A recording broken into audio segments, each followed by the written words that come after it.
Your video. Sheesh. Namaste. I welcome all of you to this panorama edition of 2020. Many people think that this has not been one of the best years, but it is a year which has taught us a lot of lessons. And that is what we need to remember. I've been told to speak on the topic of Vasudhaiva Kutumbakam.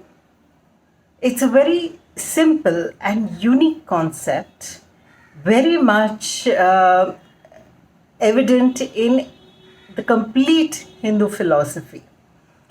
I will start with a particular event that took place last year. Last year, in January, a 130-year-old crocodile passed away in a village, in a small village in India. Believe it or not, the whole village in grief did not even cook on that day.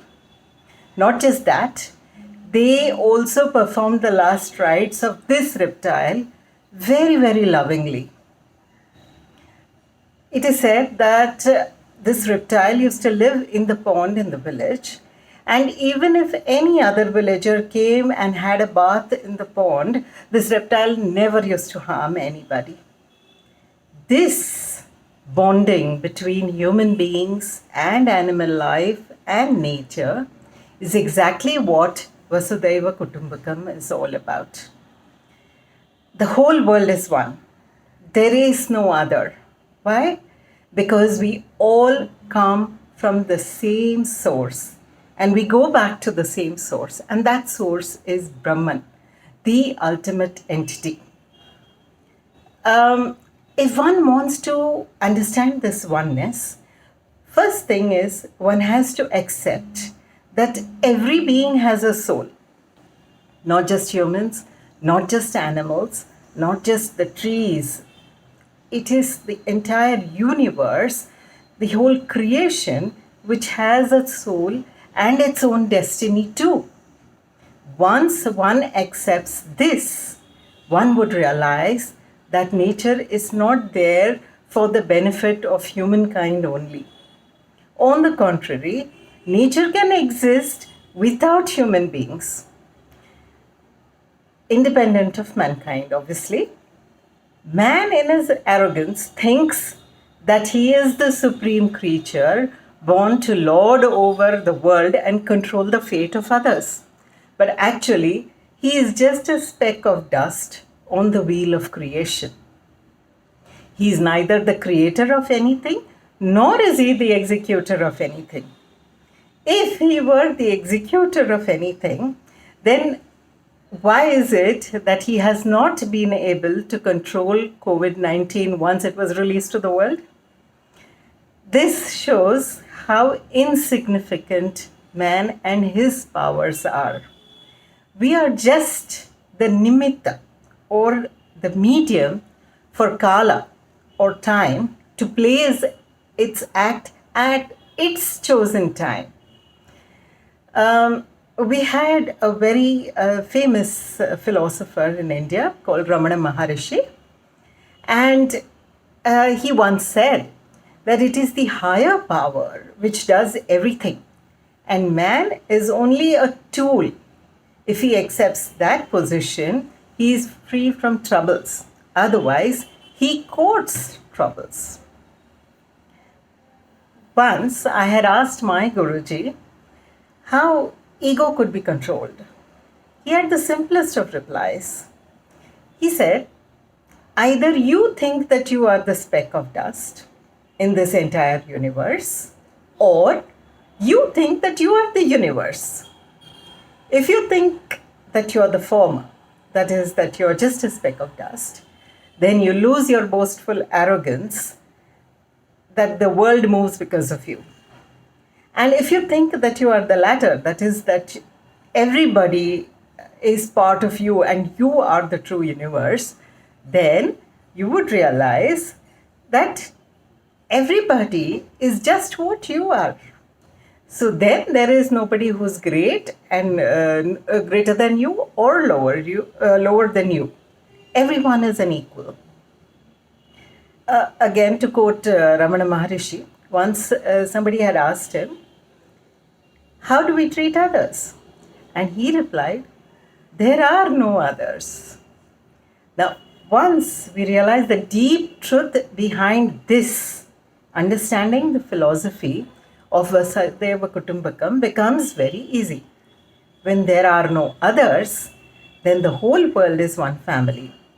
That alone is the mantra to peace and true love. Any language, any region, any culture, any religion which does not understand this nature of the self, this oneness of the self, cannot teach others about peace and love. The second most important thing is work in a way that you benefit not just yourself, but others other than yourself also. By becoming greedy and lustful and seeking much more than what man needs, man has brought destruction upon himself and also on others. There is a time beyond the present.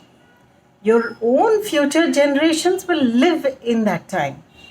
How then can you seek to destroy and pollute the world today? Nature can heal herself, but can man heal himself from the self-destructive activities that he has brought upon himself, his nation, and other nations collectively? Growing together can be an option, but can destroying each other be an option? Thirdly, and most importantly, Sanatana Dharma or Hinduism recognized the need to accept other viewpoints, even if it differed from what was the popular view.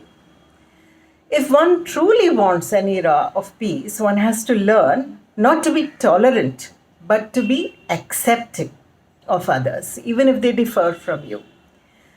This wanting to color everyone with the same brush cannot be acceptable. You do not follow my God, you must convert. You don't follow my politics, you must be destroyed. You are not of my race, you should be sidelined. I love beef, so you talking about saving cows is stupid. All these are views which only widen the gap between people, not reduce it.